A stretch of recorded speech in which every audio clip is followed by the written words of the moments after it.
Why? Hello and welcome everybody. Also good morning. Today I wanted to go ahead and give you guys the kind of ritual video we make every league, which is the Path of Exile 3.29 Righteous Fire changes for the new league Curse of the Allflame. Now, there's a lot of information in this league. We're kind of going to primarily focus it on Righteous Fire specific stuff, and I'm going to miss a few things here and there. With that being said though, let's get started. Quick TLDR, I would not really say RF got nerfed. At a baseline, the numbers are going to be a little bit lower. That's only from Nebula specifically because that got nerfed. But we get a new tool to play around with that very well may increase our damage a lot. So let's get into it. So starting off really strong here, there's the new Allflame crafting, where basically the way this works is you can put in your said currency, like say you put an Exalted Orb into the Allflame crafting, and then you click it, you can see multiple outcomes of what it can turn into. This can be very good for crafting rare weapons, where you can just get multiple copies of the weapon and then choose which one is the best. Nothing really at a baseline, but very good for potential rare scepter crafting later on down the line. Now, another big thing to talk about is this right here, which is crystallizing your power. This seems to be a much more endgame oriented thing. However, what it allows you to do is technically take an affix from a unique item and apply it to another. So here we have 25% chance to gain a power charge on crit on the Chevron boots that normally would not be here. Later on, I'm going to show a list of all the things I think this can be applicable to, at least at a baseline, but let's keep going through. Then another gigantic one is actually changes to leveling. We no longer have to be a rolling magma slave. You can now use any skill you want. More importantly, you can now level up as melee and you won't be punished for it. What does this mean? With the new socket color rework, you can now put any color gem in any color socket, but if you match them, you get a 10% quality bonus. What this means is you can level Marauder the way it's intended as a melee build, and then come the time when it's RF, you can simply take out the melee gems, put in your caster gems, and just switch your weapon and your offhand, and you're good, right? So that's going to be really nice. I'm going to have to redo this. Of course, the standard way to level the Rolling Magma will be there if you'd like. I will probably push for this new version to level with. I'm probably going to go like Ground Slam into Sunder into Righteous Fire. We'll talk about that more in a future video. And the big one to pop up here is Pact of Ghorr. Now, self-casting in general in Path of Exile has not really been very strong for a while, primarily because why self-cast something when you could use a trap, a mine, a totem, trigger it, whatever, right? So usually people kind of pivot into something else. Now, Pact of Ghorr is one of these new tags of gems called Pacts that are coming out that are meant to kind of help fix self-cast builds. Technically, we self-cast RF, but I don't think we fully fall under this category. This whole first box here, we don't really get to use because it states, cast a pact empowering your damage over time spells, but burdening you with an affliction. This skill also grants the Hunger of Ghorr buff for a duration, causing Flesh Rend to trigger periodically. Hunger of Ghorr triggers Flesh Rend every 2 seconds. Hunger of Ghorr triggers Flesh Rend faster per stage. Then Flesh Rend, if you look at it, has this beautiful line of text that says 25% increased damage taken, stacks up to 3 times. Now, I don't know if the stack up to 3 times applies to the damage over time taken or just maybe even the base physical. Not really fully sure on that. However, the one thing to note about this is we don't really have to worry about this part because all it says is you cast the pact empowering your damage over time, and then you will just periodically shoot out Flesh Rends. So you basically press the button and you can see over here, he has like these novas kind of flying out, not that, the little red projectiles. And that seems to be the Flesh Rend, which you can see here, right? I think these are the Flesh Rends. Maybe I'm incorrect there, but that's what it seems like. So it'll be another button press on like very tanky rare monsters or bosses, but you press it and you leave it alone. The goal is to scale the duration so we can actually scale up this because this right now is a problem, but we don't know how it's going to interact with quality. You can link more duration support to it. We're going to be using things like Malevolence. So this is a big thing. I really want to see this actually being able to work for us. The reason this initial line of text here doesn't work that I'm circling is you don't really cast Righteous Fire. I think it's a buff you're putting on. I don't think it's going to apply to this at all. I don't think it's going to snapshot for 40% more. Although it could, I don't see that being a reality that's going to happen. So I'm leaning more on the bottom line here for this modifier, for our Righteous Fire, our Fire Trap, the Ignite that comes from it. All right. With that being said, let's go ahead and jump on into the notepad we have here. So TLDR, Chieftain is untouched. So no changes to the Explode node, which means we're good. No changes to the Ascendancy overall. RF is technically untouched, and Fire Trap is untouched. So Pact of Ghorr, this is the one we just covered. Here are some more general changes, but some may apply to RF. Soul Eater on monsters has been nerfed. It's now going to decay faster, which is awesome. Reduced enemy stun threshold no longer rolls on scepters. This means it's naturally going to be a little bit easier to craft. Stun duration can no longer roll on all weapons, which again, that's another bonus. Caster weapons no longer roll increased fire, cold, or lightning suffix. This is not a big deal. This roll was so terrible. If you found this in the campaign, it was like 11% fire damage. That's not really very ideal. If anything, this makes Harvest Reforging a little bit better. When you're clicking Reforge Fire, you can no longer roll this modifier. And in general, removing a possible slamming suffix in the endgame, I think is just beneficial. All the highest tier crafts of increased spell, fire, cold, lightning are more common. Again, a big benefit, except for the highest tier. That's okay. You know, most people are not crafting perfect weapons. They're crafting in between, and this is a nice buff. The Nebulous Unique Scepter now has 6 to 8 LE per 1% cold, fire, lightning above 75. It used to be 5 to 10. What does this mean? This means grabbing an entry-level Nebulous is actually easier. This means that an endgame Nebulous is worse.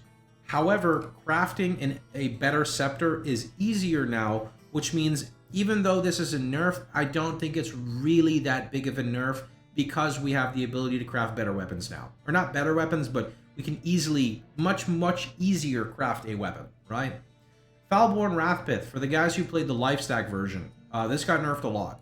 You lost roughly 40% of the scaling on the Wrathpith itself, so not 40% more damage overall, but Wrathpith is now 3% increase instead of 5% on the Lifestack. So that's kind of a big issue, but again, at least the survivability didn't get lost, and technically the Ghorr, the Pact of Ghorr could make up for this if we can actually reasonably scale duration.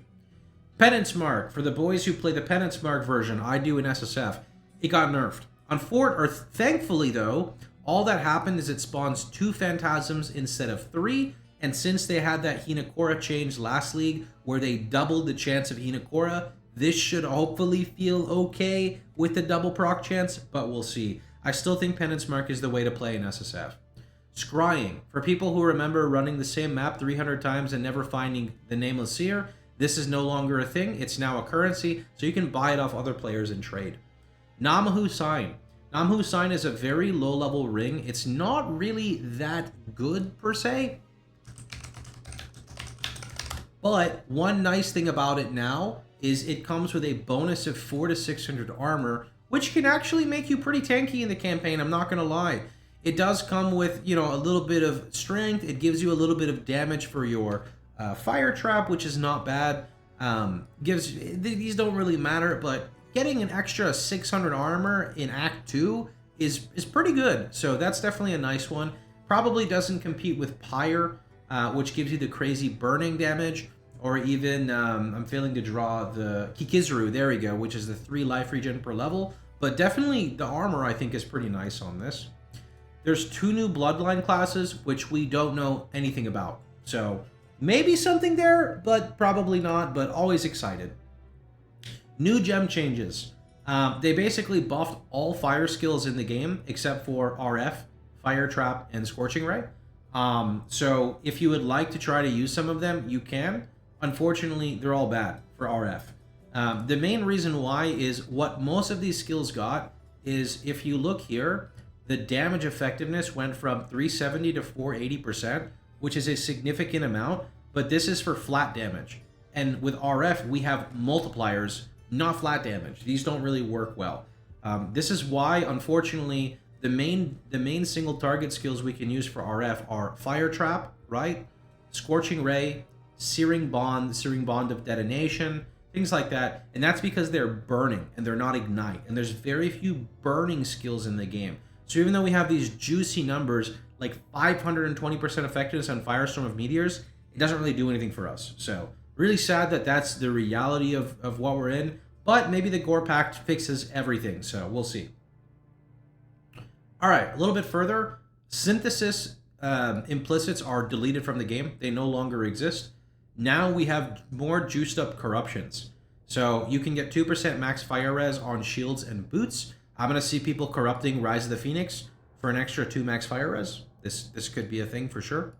1 all res on shields, but you know, we're just going to go with this instead. Cannot be ignited, but more importantly, poisoned or bled on belts. I can see Immortal Fleshes popping up with immune to poison or immune to bleed, which is really juicy, especially the poison. Did I remove an E? Is it really bled? Versatile Combatant on shields, which is a really nice node on the passive tree. It's for people who want to push more into a true block version. Versatile Combatant is this node right here, where you lose maximum chance to block attack and spell, but you can then cap your spell damage for your overcapped block chance. So that's a nice way to look at it. True block builds are typically a lot better in the more rippy content, whereas Glancing Blows, which is the version I like to play, is much better for the earlier content until you get into like T17 or more niche style of mapping, I guess you could say. You can get dot multi on helmets and rings. That's a really nice corruption, to be honest. 15 damage over time is quite a bit. Up to 30 chaos res on rings, amulet, and armor, and plus a level of fire skills on scepters and wands.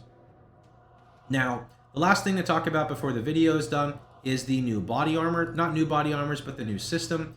If you guys remember, I was showing in that clip where effectively what you can do now is you can take a unique item, you can put it in the new Legion mechanic, not new, but you can put it in the Legion, you can then kill the monsters and it will turn into another base and it will pull one of the modifiers. So with a hypothetical example here, you could use Cloak of Flame, right? And then you could, I guess other way around, you can take one of these body armors and try to turn it into a Cloak of Flame, right? The reason why is when the item is pulled over, it's not always going to pull the full value. An example by GGG is if you know Combs Heart. Combs Heart has 1,000 life. It will only pull 250. So here are some hypothetical examples. And there are more, but I decided to not put them in because I don't know how expensive it's going to be to engage in this mechanic. So since it's already requiring you to run the Legion 5-way, I imagine it's going to have some level of it, of expense. Blunderboard to get lesser massive shrines. So remember, you would have a Cloak of Flame with this modifier now. So lesser massive shrine, which is area of effect scaling and increased max life. Death's Oath, so you can get Death Aura, because I get asked about 300 times every league, can we play RF and Death's Oath? And the answer is, now you can. It probably won't do anything, but you're doing it. Brass Dome for the no extra damage from crits or the max res. Combs Heart to pull the 250 life. Not sure if it's better than going full life mastery though, because this life modifier will remove the 15% maximum life if you have no life on body armor. Foxshade for damage upon enemies hitting you is unlucky while you're on full life. For people who don't know, even though you're degenning, as long as your life is, how do I say this? If you're at like minus 20 life from your maximum because you have RF on, you're technically still full life. There's a bit of a bug with the game's coding where if you have a degen mechanic on you, but you're at full life, it strips some of your life for some reason. As long as you're actually at full life, then this will work. So as long as your build is functioning, you're fine here. Snowblind Grace for Arctic Armor has no reservation. Be cool for a free Arctic Armor. Infernal Mantle for potential +3 fire gems. Feminist Shroud for enemies affected by spiderwebs deal reduced damage. To do this, you would run Aspect of Spider, typically on the amulet. Gruthcall's Pelt for regenerate 10% life per second. Belly of the Beast for the increased max life. Lightning Coil for physical damage from hits taken as lightning. This is most likely going to be a 20% value. Carcass Jack for increased area of effect or increased area damage. Doppelganger Geist for less physical and chaos taken while sane, and regenerate life over 1 second when hit while sane. And Replica Restless Ward for a huge amount of flat regeneration per endurance charge. So these overall are some of the things that I noticed that very much could be apparent right away. Obviously, we'll figure out more as we go on, and I'll have more content coming out as well. Anyway, nice to see you guys again. Hope you guys enjoyed the video. If you think I missed some things, drop them down below. There was a shit ton of content to go through, and I definitely didn't get to include everything, so catch you guys later. Thanks again. We'll be live for the 3.29, probably doing a 18 to 20 hour stream, maybe 24 hours, and we'll throw up the YouTube live again for that as well. Anyway, thanks for watching. Appreciate all the support, and I'll see you guys all tomorrow. Take care, everybody.